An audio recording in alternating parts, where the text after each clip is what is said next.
over 200 years, Independence Rock has been a good place to stop and rest before traveling on. Long before European contact, indigenous people would relax and rest near the monolith. Before pioneers of old left their graffiti, many native people have left petroglyphs on the granite rock. Some indigenous tribes call this imposing granite rock Tempe neighbor the Painted Rock. This Archean granite rock is over a mile in circumference. It is 700 feet wide. The highest point is 136 feet from ground level. Over the years, Independence Rock has been described as an elephant, a giant turtle, or a human brain. Somewhat isolated from the rest of the Granite Mountains and near the Sweetwater River, Independence Rock does stand out and seems to beckon people to leave their mark.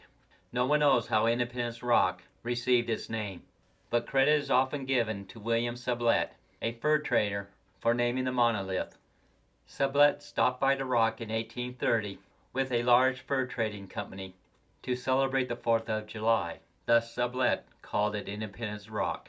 In 1837, the U.S. was in a deep depression. With the economy not improving, many Americans decided to head west in the 1840s to the Oregon Territory. In the Oregon Territory, the soil was fertile, the weather was ideal for growing crops, and the land was ripe for the taking. After discovering gold in California in the 1850s, and with Mormons going to Utah, traffic increased along the heavily used trail. Starting in the mid-1840s, it is estimated over 50,000 people a year use the Oregon-California Mormon Trail. Until the opening of the Transcontinental Railroad in 1869, the Oregon-California Mormon Trail was one of the main arteries connecting the east and west coast. Much like today, before heading out on a cross-country excursion, many pioneers would buy a guidebook, explaining what was needed to make the trip, how long it would take, and pointing out exciting landmarks that can be seen along the way. The pilgrims had many problems to overcome before they could complete their journey to the Oregon Territory. One primary concern was the pioneers' short time frame to make it to the west coast before the rivers dried up and the snow started flying. The guidebook stressed that the pilgrims had to reach Independence Rock near the 4th of July to remain on schedule. The travelers also believed Independence Rock was the halfway point to their destination.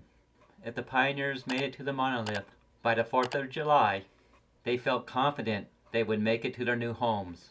For this reason, many travelers along the trail would take a few days off at Independence Rock to celebrate the 4th and reaching the halfway point.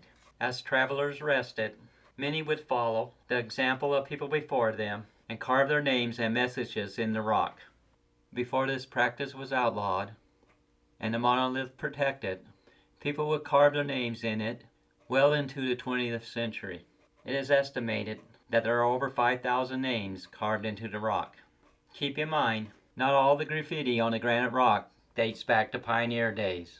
The use of the Oregon-California Mormon Trail declined with the introduction of the Transcontinental Railroad in 1869.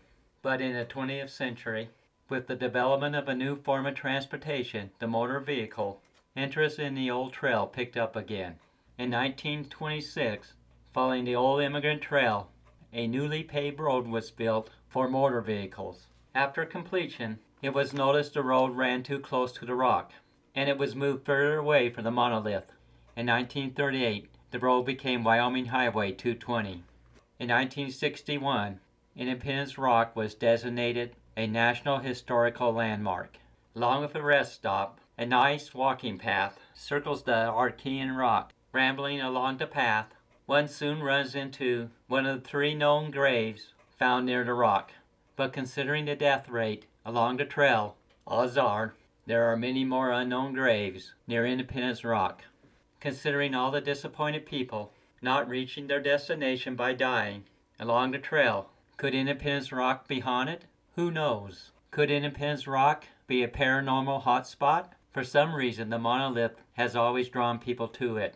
For example, Independence Rock was picked as a bewitching place to hold Wyoming's first Masonic Lodge in 1862. So is Independence Rock connected to the supernatural world? I don't know, but it's worth pursuing. In conclusion, thanks to the well-maintained rest stop and hiking trail, Independence Rock remains a favorite rest area for weary travelers. Thanks for watching. Please hit the like button. Please subscribe.